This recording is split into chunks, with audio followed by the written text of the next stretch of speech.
Hey there, my gorgeous, beautiful, wonderful queen bees. It is your girl Amanda, the Buzzed Artist. Welcome back to my channel.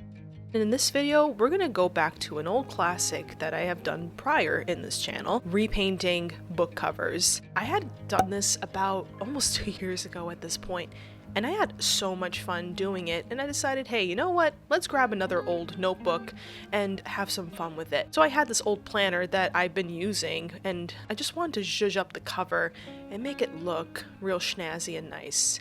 And like how I always do it with these book cover paintings, I get all my acrylic paint materials, including my titanium white, which I use to create a nice base and as a way to kind of create a clean slate so that I can paint on top. Super effective. And since you all liked my cake painting from my previous video, I decided to go again and make another cake painting. So let me know if you want to see more cake paintings, more dessert paintings, if there's any specific dessert you want me to paint and so that you can watch and observe. Let me know, comment. I'd love to always hear what you got to say, darling queen bees. The inspiration for this actually came from a Cook's Country magazine cover. So this is an adaptation of a fried ice cream cake. You guys, woo-wee! I love ice cream cake. You know, it's funny, I like the more simple ice cream cakes, like the ones you can get at the grocery store, like a Friendly's or Dairy Queen ice cream cake, like that blue frosting. Oh my god. Well, comment below if you agree, if you just absolutely adore ice cream cake. So that is our inspiration that we're going with here, and yeah, it made me extremely hungry while I was painting all this. Super fun and such a good time. So I decided to kind of just use a variety of different brush strokes using a round brush and various tones of the same color that I used for the background, including the more burnt yellow and medium yellow, and then I also use a chocolate color to help make that chocolate layer of the cake, as well as the more shadowy areas of the frosting. And y'all kind of know this by now, when it comes to acrylic painting, I kind of work in layers. And that's how you get these really nice looking paintings, is because you just keep layering and layering and working and building. It's a concept that I teach in 2 of my Skillshare classes. One is the magic of acrylics, and the second one is the paint slapping magic of brushes. These are 2 painting fundamental classes that kind of go side by side. One helps you understand what supplies you need, what colors to mix, what colors you want to use, and the second one is how to master your brush strokes and how to create stuff like even coverage, fine lines, details, what brushes do what. So if you want to go ahead and check those out, I'll include links to both those classes in the description below. I highly recommend you take that, especially if you're brand new to acrylics or you've just been struggling for a little bit and you just need a little inspiration to help you get along there. So guys, you'll notice that I kind of have this 2 camera angle and I'm playing around a little bit, and I want to get your opinion on how this came out, because I'm trying to help with the filming process to show you all the different angles of painting.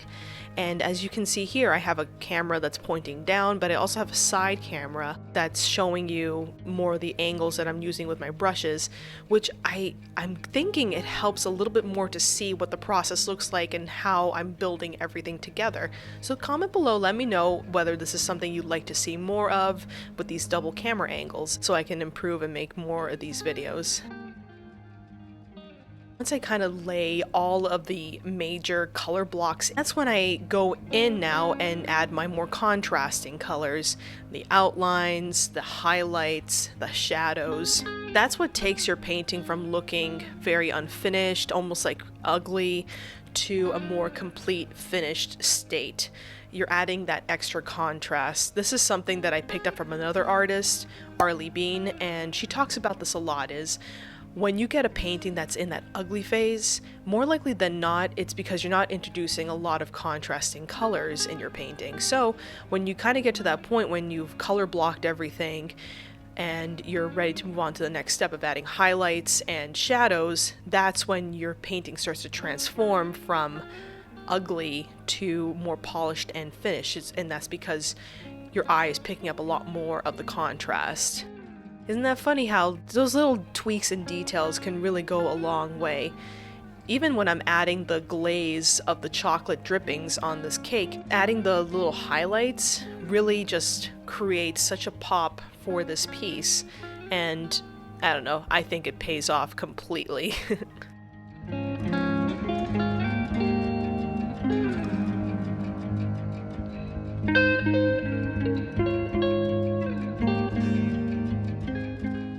And then of course, I gotta add the little flares around the cherries just to make this into a more complete painting.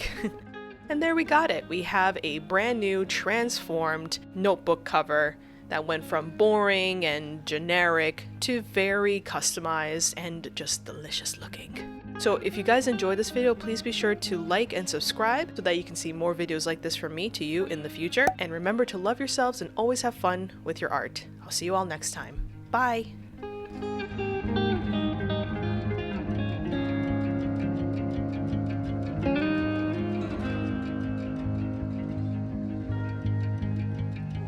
Thank you.